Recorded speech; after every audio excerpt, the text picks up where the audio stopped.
참 쉬운 말 같은데요. 60년을 살면서 가장 어려운 일인 것 같아요.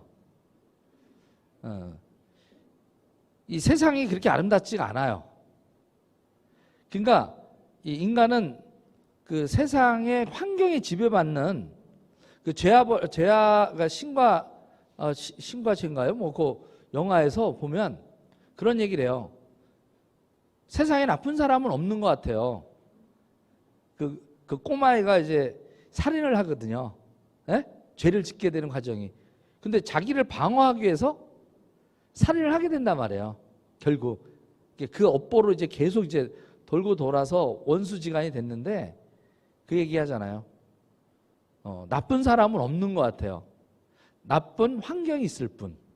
그러니까 나쁜 환경이다 보니까 나쁜 사람이 만들어지는 거예요. 그러니까 그 시대에 잘 만나면 진짜 태평성세에 만나면 싸울 일들이 없어요. 근데 지금 어떤가요? 우리가 지금 살고 있는 2022년 전 세계 우리 지구촌은 어떤가요? 일단은 2년 동안요 코로나 때문에 지칠 대로 지쳐 있어요. 그러니까 뉴스를 틀면 보기 싫어도 뉴스가 아니에요. 계속 똑같은 얘기예요. 몇 명 확진자 나왔다. 이제 10,000명 넘어왔죠. 예? 구정 끝나면 3만 명에서 한 달 후면 30만 명, 15만 명에서 30만 명까지 간대요. 자, 그럼 30만 명씩 매일 나오는 거를 그걸 카운트를 해야 되나요? 예를 들어서 그 카운트 하는 게 의미가 있나요? 무슨 의미가 있죠? 그걸 막 숫자에 얽매여서 그걸 카운트하고 있어요. 감기 걸리는 거 카운트 하나요? 네? 변비 걸린 사람 카운트 하나요? 매일?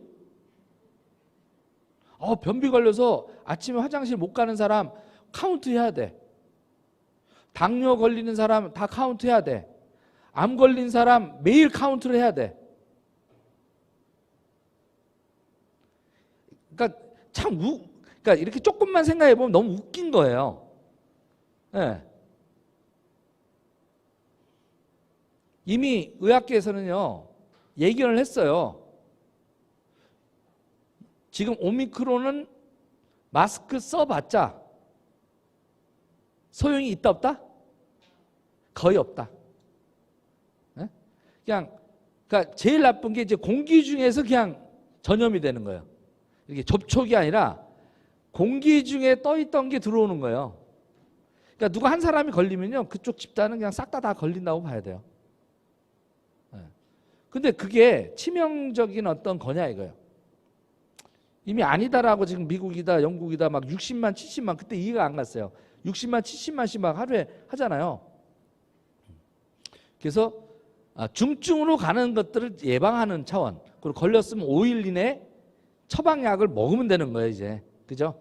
그러면 이런 게 딱 분명히 정해졌으면 전면적으로 모든 약국에서 이렇게 먹을 수 있게끔 하는 그런 조치를 빨리 하는 일을 해야 되는데 아직도 뭐 9시에는 사람 만나지 마라, 뭐 구정 때는 가지 마라. 물론 맞아요.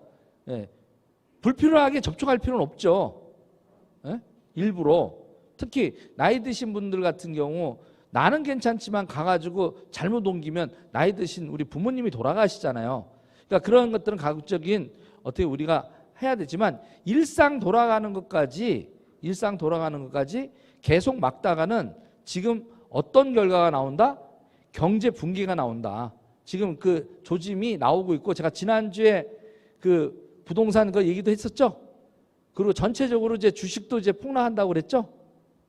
지금 지난주하고 요번 주 지금 오늘도요.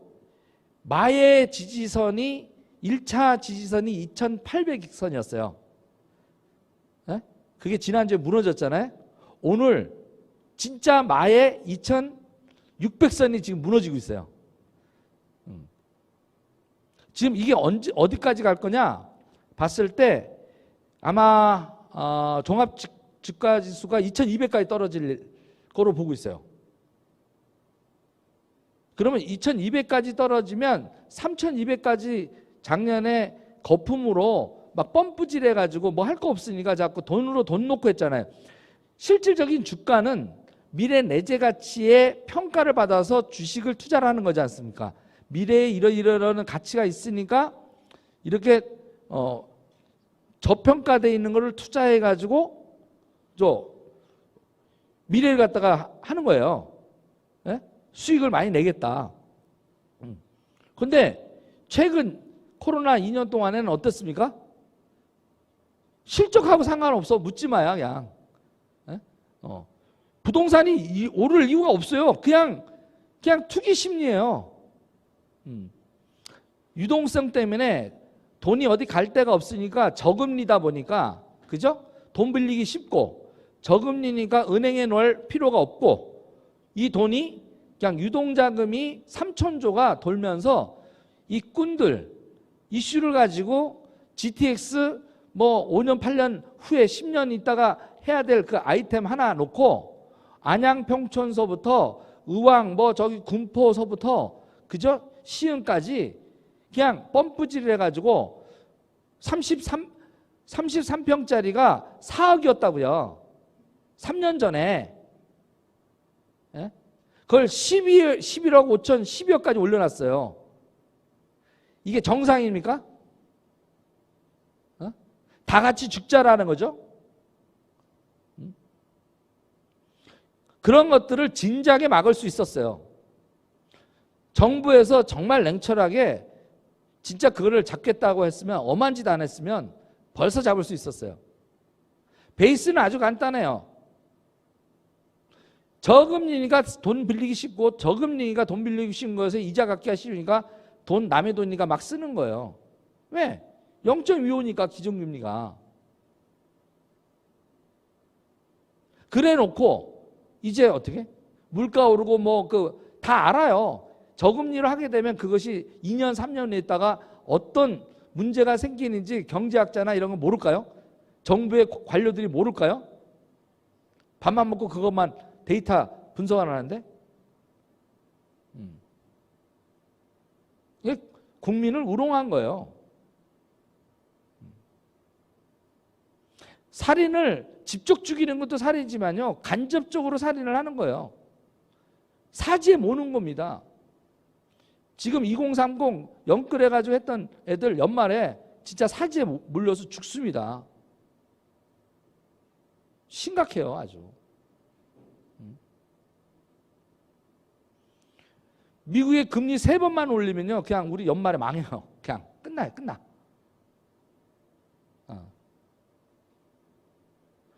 올 3월이 가장 이제 스타트예요. 그럼 왜 3월이냐? 만기 도래가 다 3월이에요. 근데 그동안에는 정부가 어떻게든 은행에다 얘기를 하고 뭐 해서 다 연장해줬어요. 유예해줬어요. 유예. 빚 갚는 거 안 해도 되고 연장. 이제는 은행에서 못하겠다, 이게. 부실이 쌓이니까. 만약에 2년 전에 털었으면 1억 원을 받을 수 있는 게 지금 하려면 어떻게 해요? 5천만 원도 못 받는 거야. 근데 이걸 연장하면 어떻게 해요? 아예 그 사람 죽어버리니까 못 받잖아요. 그러니까 은행에서도 이제 유예를 하지 않는, 정부 말도 안 듣게 되는 시점이 이제 3월인데, 과연 3월 9일 날 대통령 선거가 되고 난 다음에 그 정책이 어느 쪽으로 갈지는 저도 몰라요. 그건 선택의 문제예요. 그러나 변하지 않는 게 있어요. 저금리 시대는 끝내야 된다라는 게 미국, 중국 다 똑같아요. 네? 네. 너무 거품이 커요. 지금 중국이요, 미분양돼 있는 집이 1억 채입니다. 1억 채. 1억 채. 빈 집이.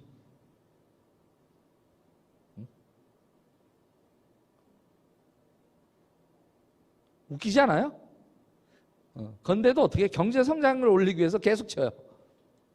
왜? 그게 생산 GDP에 포함되니까.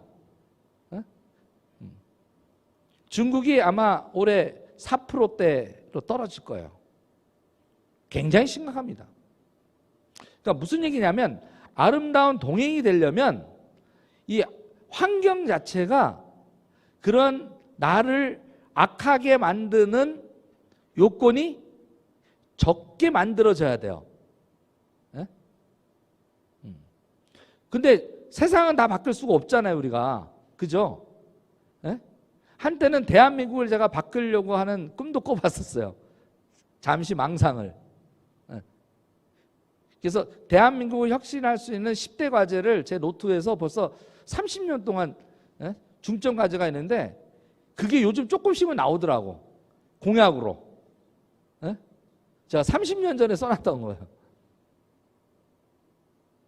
왜 그러냐? 그건 제 아버님으로부터 물려받은 거예요. 저희 아버님이 서울대 정치학과 나와서 평생 정치만 하시다가 돌아가셨거든요. 뜻을 못 이루고. 그래서 그 아버님이 노트했던 것들을 어렸을 때도 본 거예요. 그리고 그걸 토론을 한 거야. 그래서 호성아, 이런 세상을 만들어야 된다. 근데 나도 모르게 이렇게 이 무의식 속에 계속 그게 공부가 됐던 거예요. 그러니까 공대생이지만 그런 쪽에 관심이 있고 계속 했던 거고 그걸 노트에 적어놨던 거고 어느 날 내가 철 들고 나니까 한번 이렇게 좀 하면 아름다운 세상이 될 것 같아. 그럼 그 아름다운 세상이라는 게 뭐냐? 바로 더불어 사는 자본주의예요. 독식의 자본주의가 아니라 돈을 가진 사람이 돈 놓고 그냥 돈 회사 만든 사람이 다 가져가잖아요. 거기에서 같이 일해서 그 했던 사람이 나눠갔나요? 삼성전자가 사상 최대 280조를 작년에 매출을 달성했어요. 280조를. 시가총액 430조입니다. 수익이 52조예요. 작년 한 해만 52조를 벌었어요. 매출이 아니라. 자, 여기서 1원 한 장 나눠 받으신 분. 삼성전자로부터 1원 한 장 나눠 받으신 분 계세요? 받으시려면 삼성전자 주식을 살면 돼. 그죠? 근데 주식 살 돈이 우리한테는 없어. 돈이 없어서가 아니라 여윳돈이 없어요. 그래서 여윳돈이 없기 때문에 미래에 대한 투자를 할 수 있다 없다? 없고 먹고 사는 일만 평생 하는 거예요. 계속. 그리고 이런 말도 있어요. 왜 니네들을 안 나눠주냐? 나눠주면 논다 이거야. 회사 그만둔다 그지? 그러니까 딱 뭐라 하냐면 먹고 살 만큼만 굶어 죽지 않게끔만 딱 급여 책정해주는 기본이 그거예요. 얘가 떠나지 않을 정도. 그것만 딱 나눠주는 거예요. 그럼 못 떠나요. 아무리 많이 노력해도 나눠주나요? 안 나눠줘요. 그런 측면에서 이 직급은 저에게 더불어 사는 자본주의, 상생의 자본주의, 나눔의 자본주의. 그럼 상생의 자본주의는 뭐냐? 노동자와 경영자가 같이 나누는 거예요. 이익을. 대신 51대 49로 어떻게 해요? 경영권은 보호하고 49는요 나눠줘야 돼요. 직원들한테 다 나눠줘야 돼요. 같이 일하는 사람한테 어떻게? 지속적으로 충성하는 사람한테 다 나눠줘서 더불어서 같이 가야 돼요. 제가 꿈꿨던 바로 22세 때 제가 대학교 3학년 때 꿈꿨던 그 세상이 더불어 사는 자본주의예요. 막연했어요. 그런데 그걸 38에 아메이를 만나면서 리치 디보스의 구체적인 대안 거기에 딱 써 있더라고요. 당신네들이 열심히 하신, 나는 만들었고 회사를 만들었잖아요. 좋은 제품 만들었잖아요. 그것을 유통한 사람과 어떻게? 이익을 나누겠다라는 겁니다. 약 반을. 미국에는 수당이 다릅니다. 35% 개념이 아니에요. 약 45% 정도까지 줍니다. 그러니까 55%는 회사가 가져가는 거예요. 주주가 가져가는 거예요. 근데 45%는 어떻게 해요? 누구 때문에 그 매출이 올랐어요? 아메이가 15조를 하는데 그 15조가 누구 때문에 오른 거예요? 회사 때문에? 물론 회사는 좋은 제품 만들었기 때문에. 그런데 어떻게 해요? 남들이 피라미드다 뭐다 그런 어떤 부분에 욕을 진창 먹으면서도 오해를 받고 편견을 받고 질타를 받으면서도 그 가치를 알리려고 하고 노력한 대가로서 매출을 잃은 거에 대해서 어떻게 해요? 공평하게 나누는 거예요. 그러니까 여기에서 중요한 거는 일한 사람과 안 한 사람을 정확하게 구분하는 보상 플랜이 들어가 있다는 겁니다. 여기에 나눔의 자본주의가 들어가 있는 거예요. 공평한 나눔이 필요한 거예요. 근데 다른 데는요, 성과급이라는 게 공평치가 않아요. 내가 열심히 사원에 아이들 내고 내가 열심히 했는데 팀장이 더 많이 받아가시는 거야. 에? 공평합니까? 아니에요. 그런데 이 네트워크 세상을 좋은 이유가 공평하다라는 거예요. 일한 자와 일하지 않는 자를 그냥 딱 숫자로 구분을 해요. 에? 매출로 딱 구분을 해요. 그리고 아주 공평하게 나눠줘요. 그래서 그냥 나눔의 자본주의도 공평성이 배제가 되면 안 된다고 봤던 거예요, 저는. 삼성에 내가 있으면서 전략계에서 평가제도를 보니까 공평하려고 노력을 하지만 공평치가 않아요. 애매해요. 나눔의 분배가 잘못됐다라는 겁니다. 더불어 사는 자본주의해야 되고 노동자와 기업가가 같이 공생하는 자본주의해야 되고, 그죠?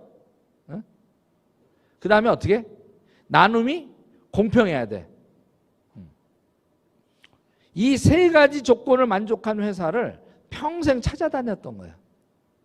그냥 마음 한켠으로는 삼성 다니면서도 불만이 없고 아메이 하면서도 불만이 없고 애터미 하면서도 불만이었어요.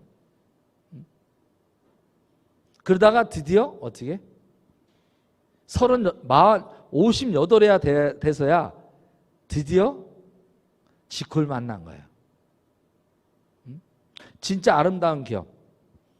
그 아름다운 기업을 만드는 아름다운 CEO 서정과 만난 거예요. 물론 박민수 사장을 통해서 정찬호 사장을 통해서 만난 거지만, 그죠? 그분은 연결자예요. 그분 때문에 한 게 아니에요. 이 직급 사업을 한 게. 박민수 사장님의 인격 때문에 한 게 아니에요. 정찬호 사장님의 네트워크 경력 때문에 제가 이 사업을 결정한 게 아니라고요.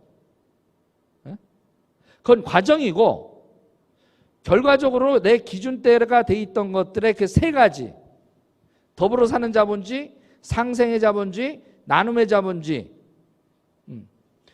그런 어떤 것들이 공평하게 자기 노력대로 공평하게 받아가고 내가 노력한 것들은 보세요. 다른 데는 기업이 상속을 하잖아요. 지금 이재용이가 상속받았지, 그죠? 할아버지 그다음에 아버지 것을 받았기 때문에 이재용이 된 거죠. 그거와 똑같단 말이에요. 우리가 주주가 되는 거예요. 직급이 상속이 되잖아요. 내 노력이 죽고 끝나는 게 아니라 내 자손대로 내려간다는 거죠.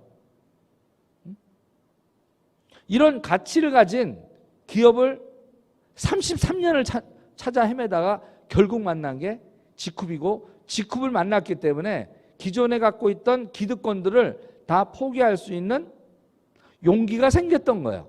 왜? 내 마음속에 살아야 될 이유는 저거였어요.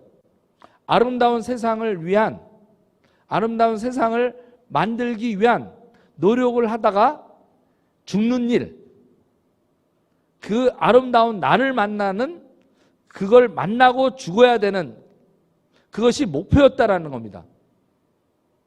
그 수단을 찾았는데, 그 무대를 찾았는데 쭉 아니었어요. 많은 사람들이 며칠 전에도 뭐 댓글을 썼더라고요. 우물안 개구리에서 나가니까 또 그 우물 안에 그 개구리지? 라고 이렇게 비아냥거리더라고요. 저는 이